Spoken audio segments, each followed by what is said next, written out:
All right, folks, so in 2008, people were actually scared. In 2026, people are actually broke.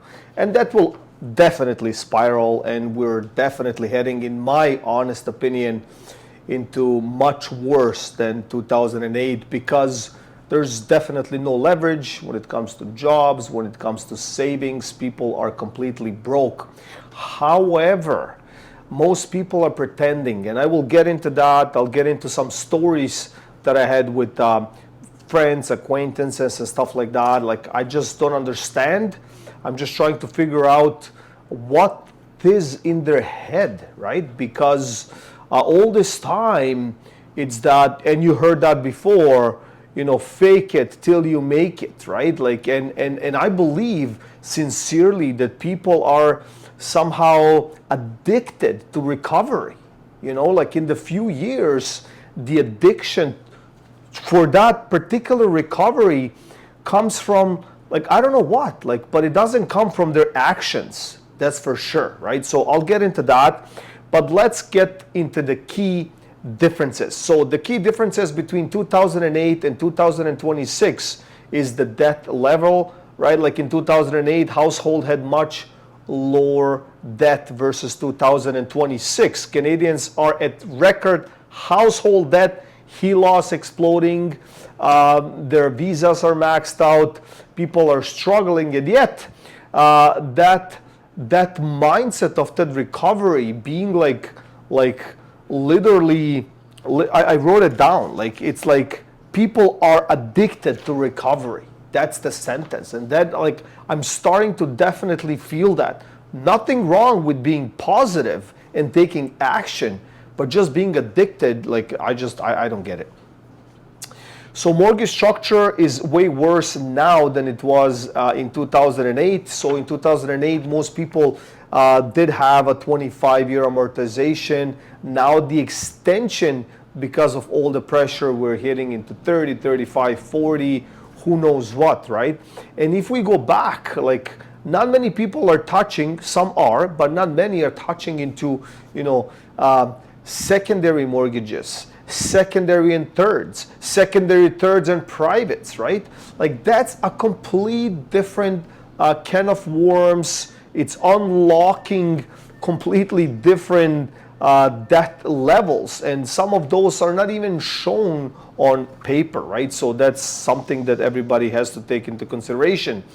This isn't home ownership, this is a life disaster, right? Like you being locked for 30, 35, 40 years, right? And every time you have to rejig your agreement every 3, 4, 5 years, depending on the actual rates. And we remember, at the peak of the market, we had the lowest interest rates on the market.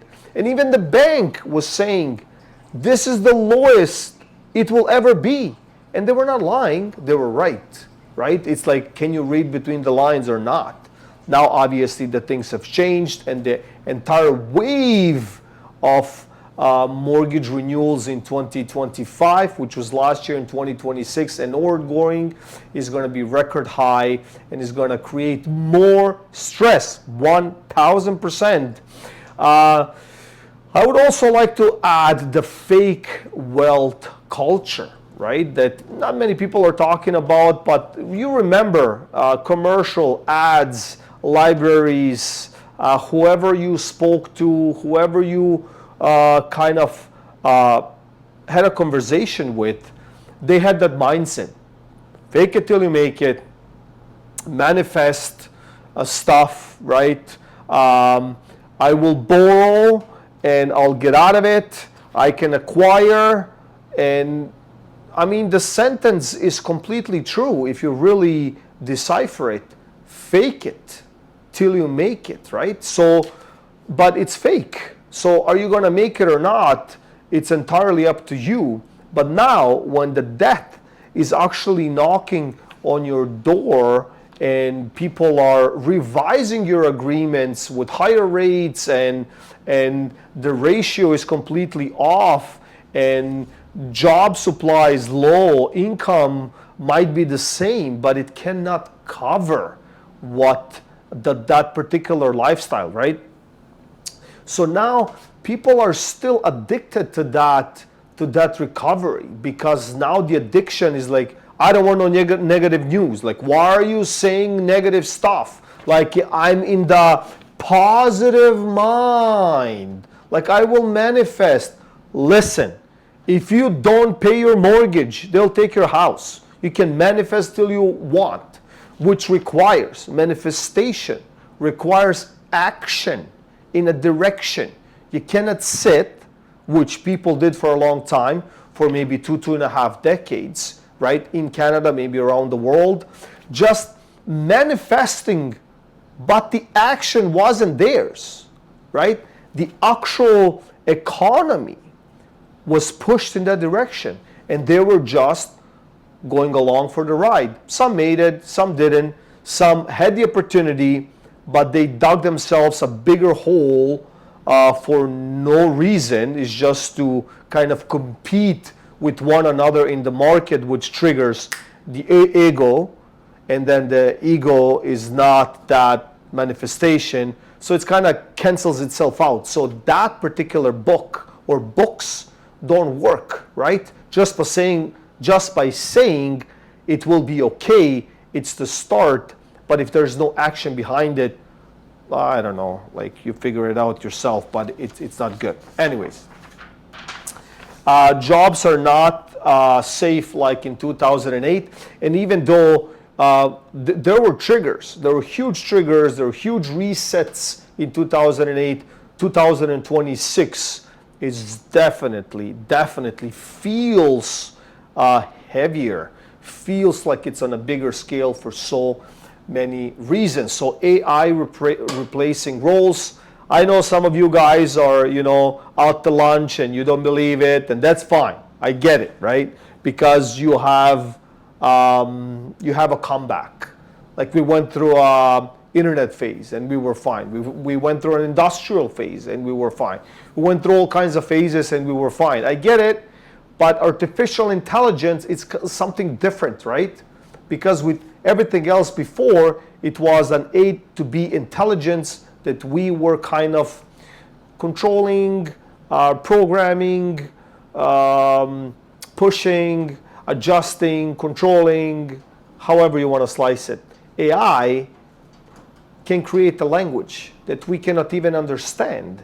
And I think at this point, we are even getting to the point where AI bots or intelligent is creating a language that we cannot even decipher. So imagine 2 phones or 2 TVs or 2 robots or 2 coffee machines speaking in a language that's completely new and that none of us can decipher. And then you're telling me we're going to be okay?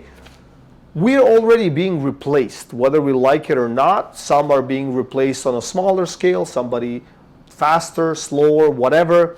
But it is definitely, I would say, intelligent at this point as a human being to kind of take the balance sheet and kind of try to decipher your own life, right? And try to get rid of some stuff. Try to this is just a suggestion.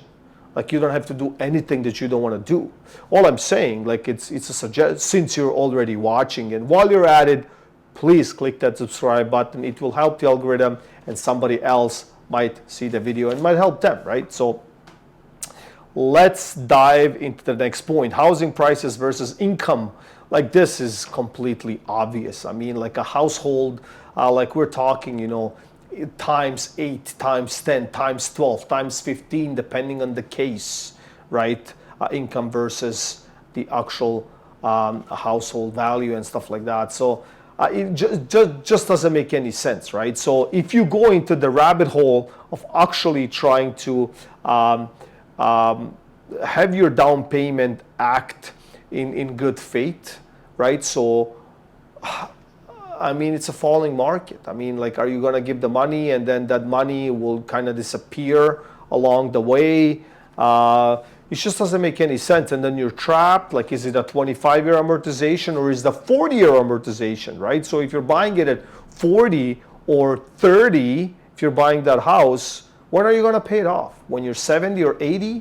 So where's that retirement plan? Like, how are you planning? What's the solution, right? So at this point, it is extremely hard to be guided in real estate. And on that note, I spoke to a friend of mine. He's a realtor. He goes to these meetings all the time, like 3 to 5 meetings a day. I talked to him, spoke to him and whatnot. And he told me something. He mentioned something that was very interesting. Even till this day, like he did like last month, I would say maybe 40, 50 listing presentations. And again, talks about commissions. I understand that. I get it. Money's tight. I got it, right? But it's just the mindset of these sellers. It's the addiction to recovery. It's insane because people, they're just like, it will recover.